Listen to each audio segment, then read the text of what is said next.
There are some listening to the story, and they can hardly contain themselves. They are just exploding with joy because they recognize in themselves in the character of the prodigal son. And they realize, I'm invited to the party. I never thought I had any chance at all, a wretch like me. And what he's saying is that even I have a place at the party. But there are others who are not nearly as glad to hear this story unfold because they recognize themselves over here on the porch. And they are angry because they see themselves in the elder brother. And they identify with him and say, that's not fair. You just throw open the gates of heaven to everybody, tax collector, prostitutes. Who does this rabbi think he is? So all of this tension is building, building, building. Everybody wondering what's going to happen next in the story. And then Jesus stops. He doesn't finish the story. He leaves everybody hanging, wondering, how does this story end? Why didn't Jesus finish the story? It's not because he couldn't think of a good ending. Jesus really was the greatest storyteller ever to have lived. That's not it. It's not that he can't think of a good ending. Perhaps Jesus is subtly suggesting that we have to finish the story for ourselves. Because obviously the story is going to end one of a couple of ways. It could be that the older brother is angry. He gets up off of the porch. He goes out into the field, and day after day, he labors obediently for the Father. And he works and he whines about how life is so unfair. And he just keeps nurturing and brooding this feeling of anger and hate and resentment and hatred against his brother and against his father. And ultimately he dies of elder brother syndrome, an angry old man. The story could end like that. Or maybe the story ends this way. We don't know. The kid gets up off the porch. He peeks inside the window, and there he sees his little brother. All these memories just flooding over him. All the good times he shared with this kid brother.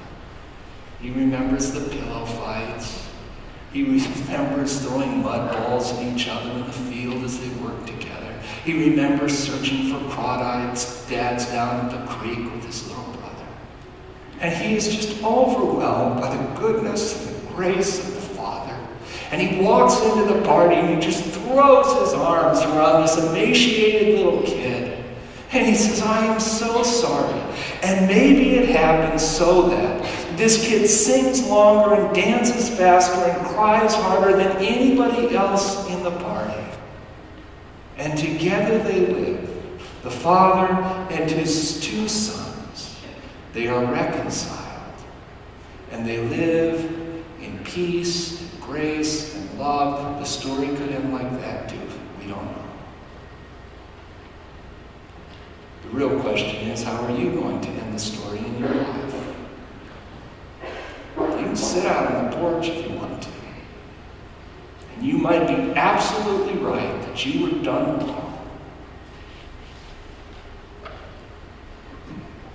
But can't you see it is destroying your own soul? That there is a better way to live. Some years ago, our daughter Lindsay was having problems at night with night terrors. One night, Cherie and I went in, and finally we calmed her down and got her back to sleep. We returned to the bedroom. Cherie fell asleep. I couldn't get back to sleep. It was at 2 o'clock in the morning. tossed and turned for the better part of an hour, thinking about all of the things that I needed to do the next day. And finally, I just resigned myself to no sleep that night. And so I got up, figuring I'd go down to the office and get some work done. And as I was getting dressed, I'm ashamed to admit this, but it's true, I purposefully made a lot of racket, hoping that Cherie would wake up. Figuring if I can't sleep, why should she be able to? And sure enough, Cherie woke up and she said, "Shh, could you keep it down?" And then I had some very mature words to say. Just a very, very childish, hateful, hurtful words. Made a comment like, "Well, yeah, you can sleep in. I can't. I got all this stuff to do." All the next day, I was so angry. Wouldn't even talk to her. She was angry as well. Wouldn't talk to me.